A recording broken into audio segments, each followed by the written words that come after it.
மாமா வாங்க மாப்ள. சாப்பிட்றதுக்கு ஆளுக்கு ரைஸ் போடு மாமா. நீங்க போயிட்டு உங்க ஆள வரசங்க போடுறேன். அப்போ உன் பொண்ணை தான் கூப்பிட்டு வரணும். என்னடா லந்தா? சீ உள்ள போங்க போட்டு தரேன். மாமா சீக்கிரம் ரைஸ் போடு மாமா, வெளியே வேலை இருக்கு. ஏய் என்னடா பெரிய வேலை? ரோட்ல போற வர பொண்ணை சைட் அடிக்க போறீங்க? இதெல்லாம் ஒரு வேலையாடா? உங்க அக்கா கிட்ட பார்த்து உங்க அக்கா கேஸ் ஒரு படமில்ல, இதுல உங்களுக்கு வேற. டேய் என்னடா இவர் உள்ள போய் இவ்வளோ நேரம் ஆச்சு, எனக்கு வேற பசிக்குதுடா. டேய் எனக்கும் பசிக்குதுடா, வாடா என்னன்னு பார்க்கலாம்.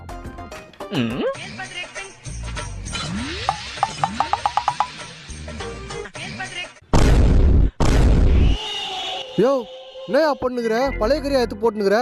இப்படிதான் நீ கஸ்டமருக்கு வியாபாரம் பண்ணுகிறியா? நீலாம் நல்லாவே இருக்க மாட்டியா? மாப்ள உங்களுக்கா ஒரு கை எக்ஸ்ட்ரா போடுற மாப்ள. அப்போ 2 கையா போட்டுருப்போமா? சரி மாப்ள. மாப்ள ஒரு நிமிஷம். யோ இதுவும் பழசா? கொஞ்ச நேரம் கழிச்சு சாப்பிடுங்க மாப்ள.